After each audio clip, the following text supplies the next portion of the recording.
So, preface to this video, do not watch it until you have read all of Sarah J. Maas. Everything. Throne of Glass, Crescent City, ACOTAR, okay? Because I will be spoiling all 3 series in this video if you have not read those books. This is your warning.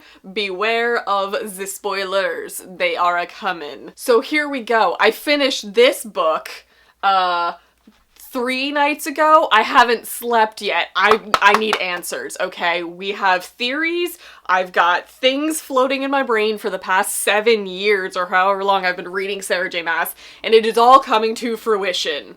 So I'm here to talk about it, okay? Do I need to fix my hair because it's falling out because I've been running around my house? Yeah, I do. Okay, is that even worse? Probably. Okay, if you haven't finished this book, go finish it and then come back and freak out in my comment section like I've been doing. So I finished this book and I had to take a couple laps around the house. If you know, you know. So all of the things that we have always wanted are coming true. We're getting the multiverse, baby. I'm so excited. Here's the thing.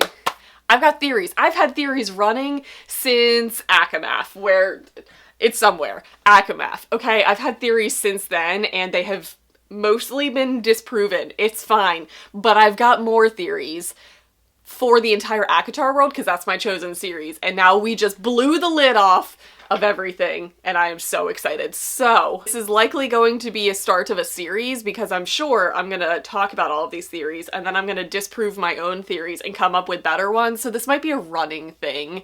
If you're not a Sarah J. Maas fan, I'm sorry. I don't talk about her too much on my channel anymore because I feel like she doesn't need more hype at this point. It's not like I'm bringing this into your life in any way, because if you're gonna read it, you've probably read it by now.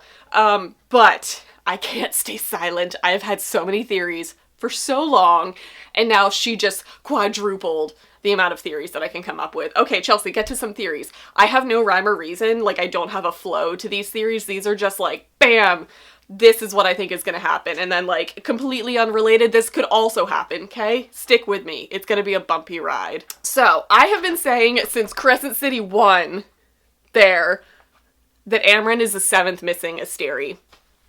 We don't know where she came from. We don't know the full gravity of her powers. All that we know is that she's super powerful. She fell through the rift at one point and got stuck in a Fae body through a series of events with the cauldron, we know. But she also makes a very pointed comment to Elain in ACOWAR that she chose a female body. Yeah, doesn't mean she was female. Who knows, the 7th Asteri could have been female, but we also could have a male Asteri. Still could be Amren, correct? That point is gonna lead me to another theory. I'm sold that Elain is gay. This is why she hasn't rejected it yet, but she's not too keen on the mating bond with Lucian, because I think she's gay. Because, yeah, they would probably make a great pairing, according to the powers that be that determine who mates with who to make powerful offspring, but what if you're gay?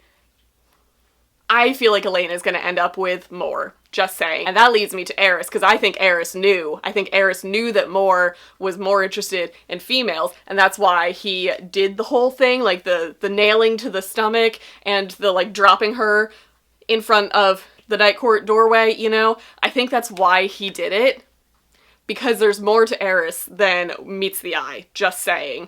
I think he knew about her, and that was his way of appeasing his family and protecting Mor in the process. Like, he still had to do something super dickish to like not make the family suspicious of what's going on, and he had to like absolutely break her heart, like mess with everybody's heads over that whole thing. But I feel like Eris is actually a good guy. I feel like I'm not alone in that theory. I think a lot of people are coming around to Eris at this point, which leads me to more things.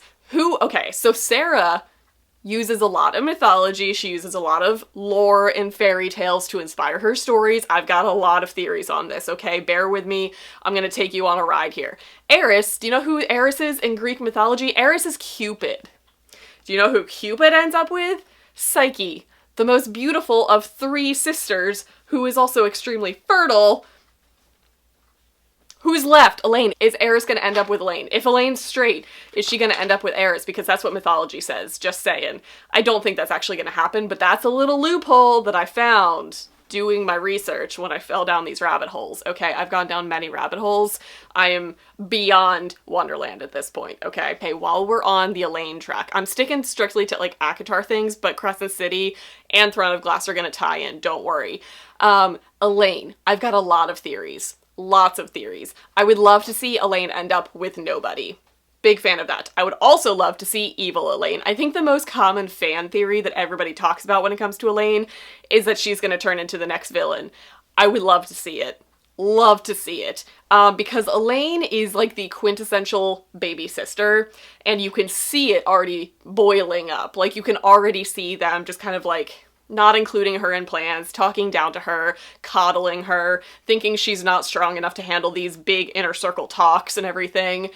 I'm just waiting for Elain to blow a gasket. That scene is in my head of Elain just losing her goddamn mind. We also don't quite know what her powers are. We know she has like seer abilities, but as far as like physical strength or like magic strength, we don't quite know what she's capable of yet. I think she's gonna like blow the lid off the inner circle and it's gonna be incredible. I would kill to see that scene, just saying. But there have been theories floating around for a very long time, like since before Silver Flames came out, that Elain is working with Koschei, Elain is working with the humans, Elain is still trying to get back with Grayson, like she can't let her humanity go, and she doesn't want to be where she is, and that's why she's just kind of like shut up in her head and doing gardening things and baking things. I think that her story, as much as I despise Elain, Elain is a doorknob compared to the other characters. I think Sarah is writing her that way on purpose so that she has the best character arc. Whether she goes evil or whether Elain turns into the High Lady of the world,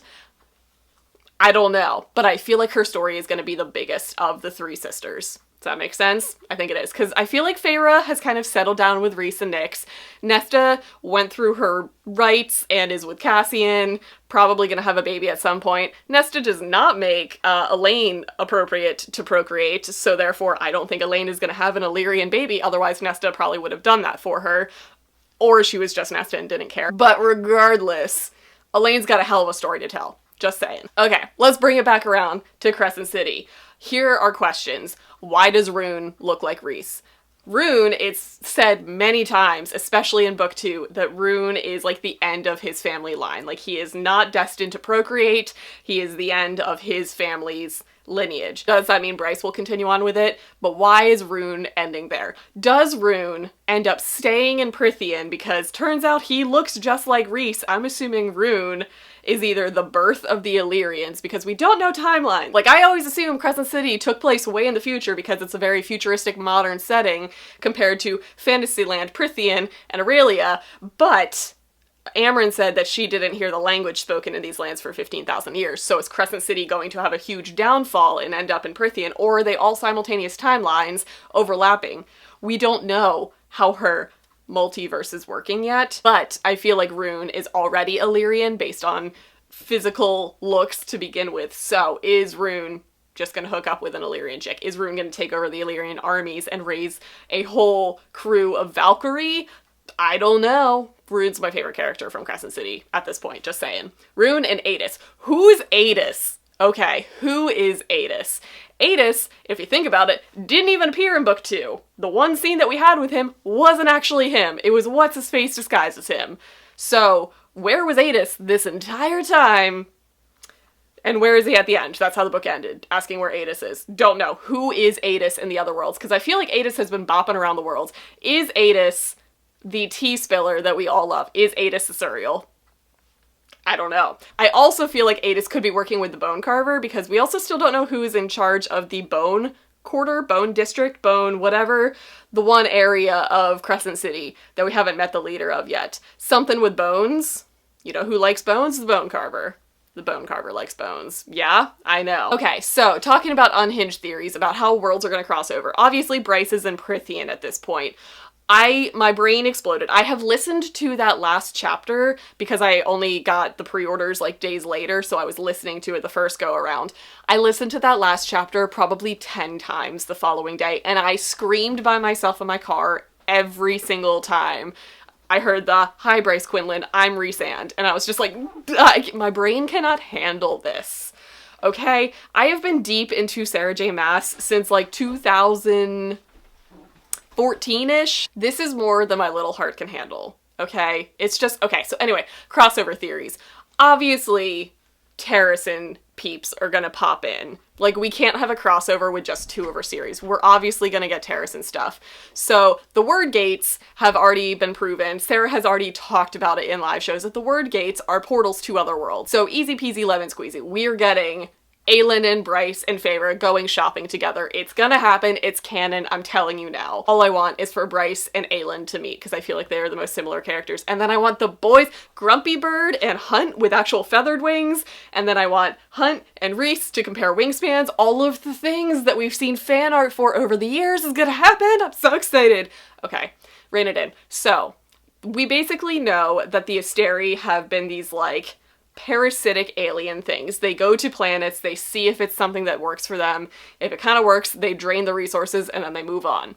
And they've been taking things from other worlds to put in Crescent City. We know that all of the beings that are in the Crescent City world are from other worlds. So, obviously he said they took 2 different types of Fae to Crescent City. Obviously the shifters, the wolf crew, that's gonna come from Terracin. Yes, that's where the animal shifter beings are. Rowan turns into a bird, What's-His-Face turns into a lion, Lysandra, all of the things. Wolf shifters. Regular Fae, Prythian.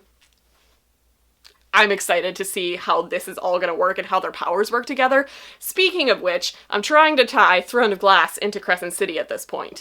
I'm out of breath at this point. I'm too excited. This is where my brain has been for like 4 days straight. Okay, so my theory is we haven't learned about Hunt and Hunt's powers, Hunt's lineage. We don't quite know much about him. We know at the end of the first Crescent City, Aidas is talking and is basically like, no, I'm gonna hang around for the big reveal because I feel like it's gonna be exciting to watch it unfold.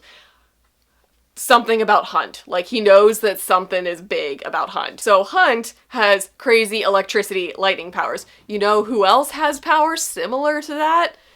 Dorian. Okay, Dorian. I feel like we never got closure for Dorian and Manon. Yes, that's like an agreed upon fandom thing in general. I don't necessarily need them to be together, but we basically got like a glimpse into how cool and powerful and dark Dorian is now. And we also got to see Manon go through all of these trials and tribulations only to not have her end up in the wastes and claiming her land again. I feel like she's gonna bring us back to that. Just saying. Because there are other things that deal with barren wastelands in Prythian. Okay, we'll come back to that, don't worry. So I feel like Hunt's powers are suspiciously similar to Dorian's powers with the electricity, but he also has shadow hands. Dorian, you know who else has shadows that work with him? Daddy Az. Okay, Azriel. Truth Teller, is there a blade or is there a weapon in Throne of Glass that's similar to the Star Sword and Truth Teller? That's what I'm trying to work out. I think that the Star Sword or Truth Teller, don't know which yet, but I think Star Sword is the 4th Dread Trove object, because Amren makes a comment saying they found the 3, like the mask, the harp, and the whatever, but she said there were rumors that there was a 4th item that was unmade and lost to time, and we don't know where it ended up, what world it ended up in. Is it the Star Sword? And now she's gonna raise things? I don't know what that 4th weapon can do. The mask can raise the dead, you know? Okay, let me rein it in a bit. I know this is just sheer chaos. This is what my head is like. In case you ever wanted a glimpse inside my brain, this is what it is. I am so sorry. Okay, so I've had this theory. So a lot of people said that they think that Elain is working with Koschei. Basically, Koschei is this death god that we don't quite know much about. He's the one who kind of rules over Vasa, who has an entire untold story, and there's so many fairy tales that we could link to that world. Sushi squeaking in the background, apologies.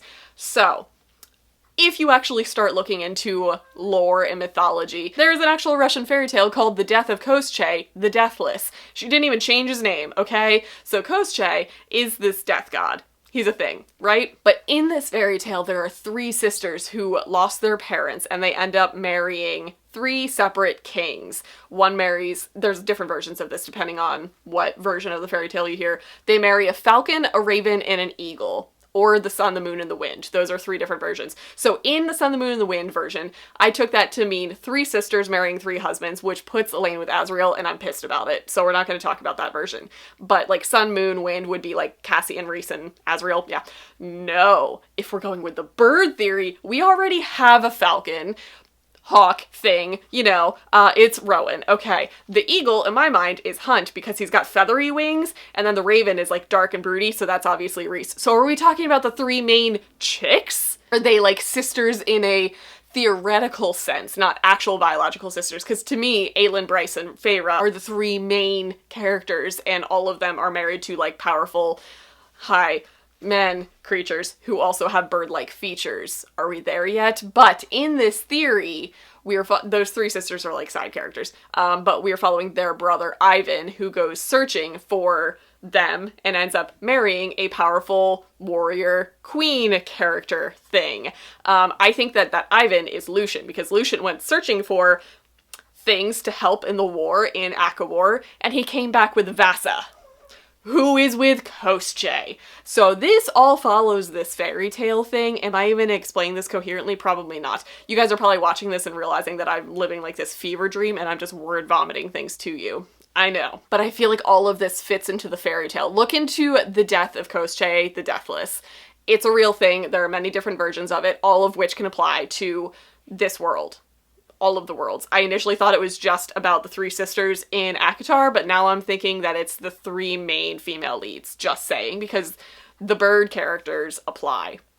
They super apply. Okay, talking about other unhinged theories. I thought that it was a little too similar that in Crescent City, Bryce and Rune's dad, the Autumn King, is a little bit too much like Baron, who is like the Lord of the Autumn Court in Prythian. I thought it was a little too similar that Bryce has red hair, that both the Autumn Court kings are douchebags who like abandon their children, and just in general seems like very similar vibes. So I want to know what the connection is between the Autumn King and there and Baron, because that I think is going to link back to like how Eris plays into the storyline and how Lucian plays into the storyline, because Lucian, we still know his daddy-o is Helion, and it's going to get messy with all of these relationships the further we go into this series. Okay, so let's see. What are some loose ends? Loose ends in ACOTAR. We don't know what happened to the Mortal Queens.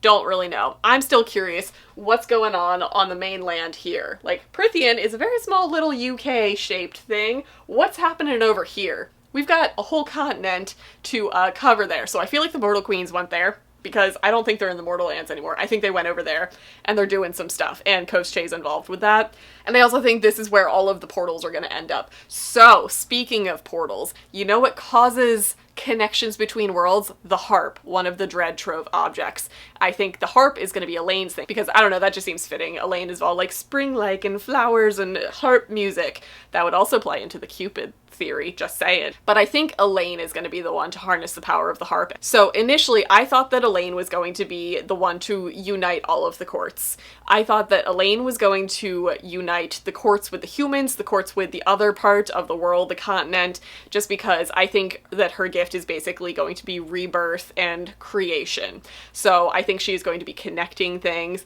Initially, everybody thought that Elain is probably going to go back to the Spring Court and that she's going to take over the Spring Court, which, if Tamlin dies, he has no direct heirs, but it could go to Lucian, who has ties to the Spring Court. And if Lucian is Elain's mate, that's their link together of how to rebuild the Spring Court, because spring, you know, flowers and gardening and fluffy puppy dogs. That is all Elain-tastic, so that's fine. So I think she will end up kind of taking over the Spring Court, and that is also where the wall is between there and the human realms, which I think is going to open up the entire portal system to all of the places and all of the things, and that's when Aelin is just gonna come strolling on in, and I'll be stupid excited about it.